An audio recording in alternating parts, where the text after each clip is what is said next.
Hey everyone. I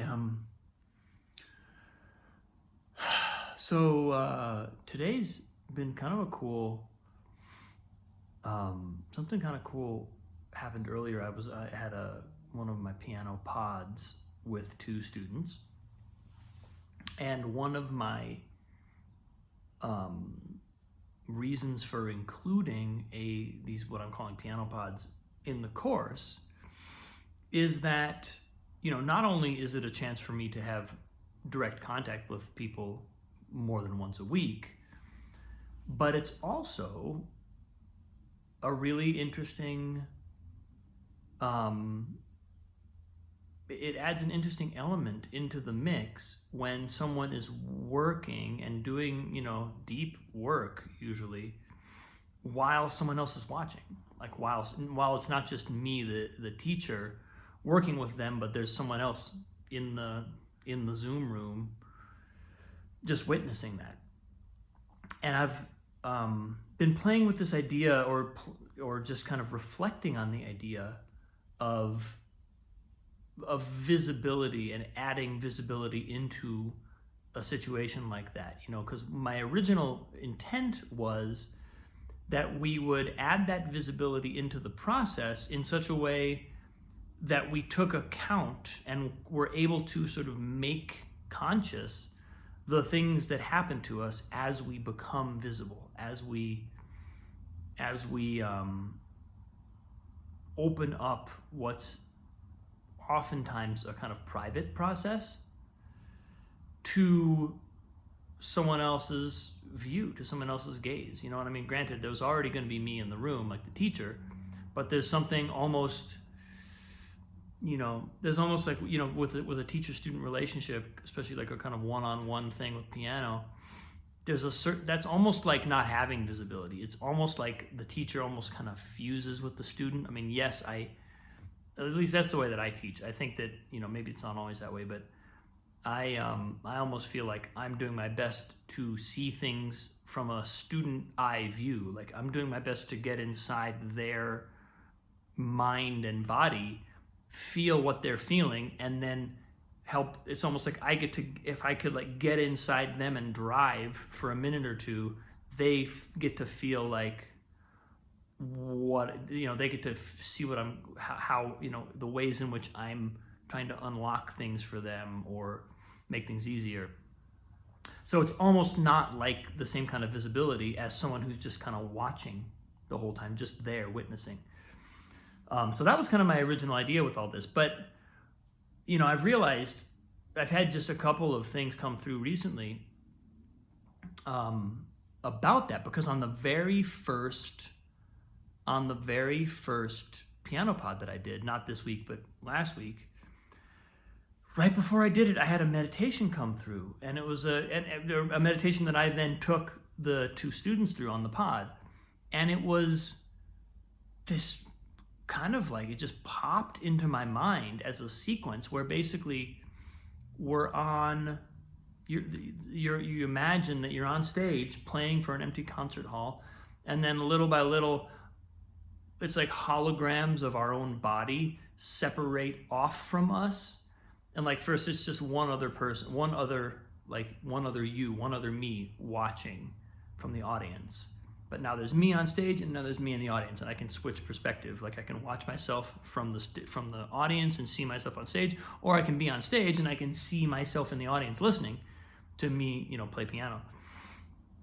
And then as it goes on, the me that's in the audience divides, keeps duplicating until the entire auditorium, the entire concert hall is filled with holograms of me watching me on stage. And so at that point we can kind of bounce our perspective around the room and witness ourselves from all these different directions and just feel the vibration of the room, feel everything that's happening, or we can imagine being on stage and watching a room full of ourself, listening to us, witnessing us.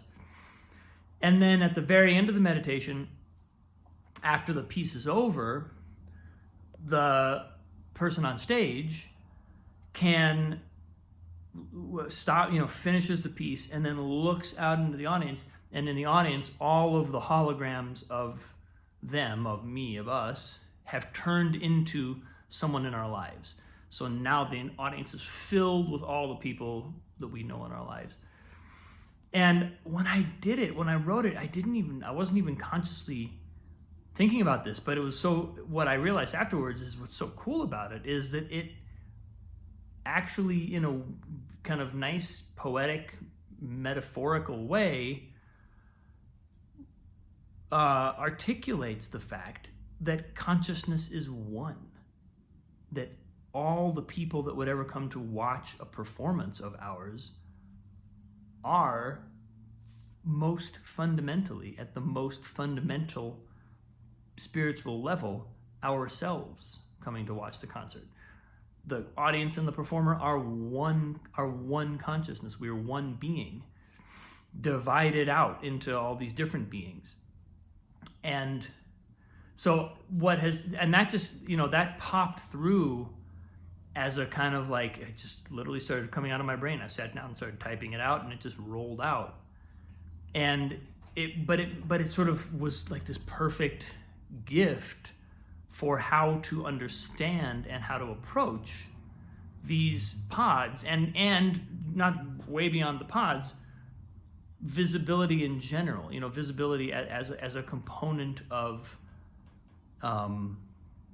performance and even practice, because my whole thing right now is like, there's performance mode is kind of what I call it when we feel scrutiny and judgment, external scrutiny and judgment directed at us, and then there's an external set of standards or an external set of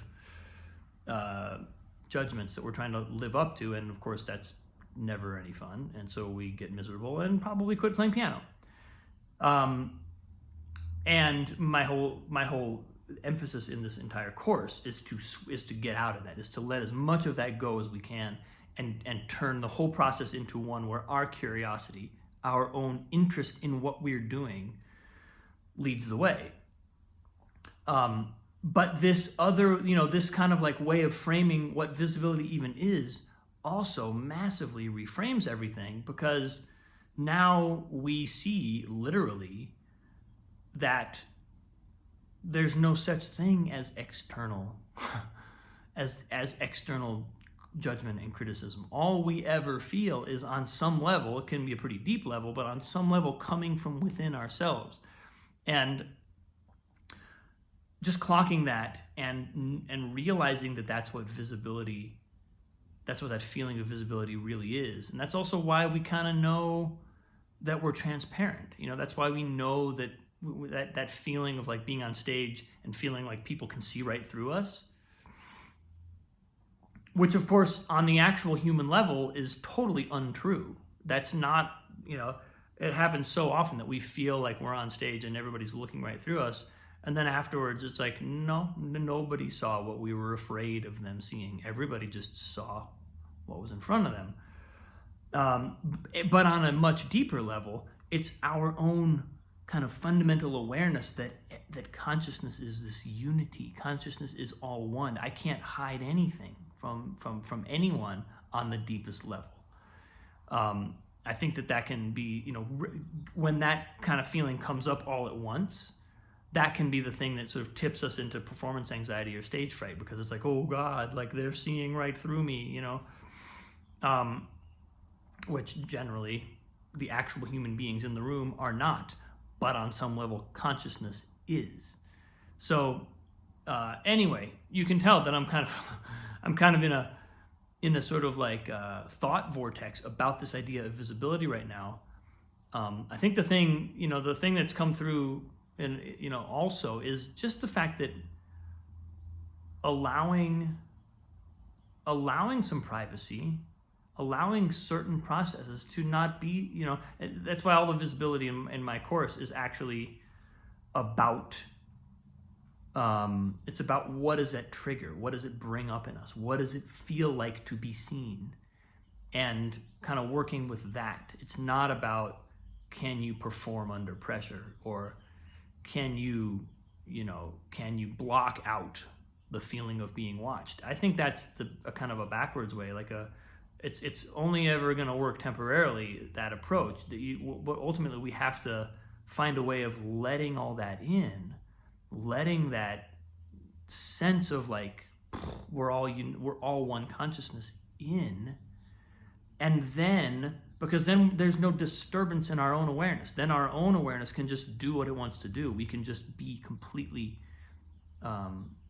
sort of single-pointed focused without anything ever interrupting that, and kind of knowing that there's total security and total trust, total mutual understanding. So anyway, I can tell that I've got more to think about here, and I can tell that there's more for me to mine in this area. But it's just been really cool to have these pods over the last couple of weeks, and to kind of see what's happening and watch people do amazing work. Oh my God, such cool work. And to give me a chance to kind of reflect on what's happening here. Like, what are we actually doing? Why is this so cool? What is the,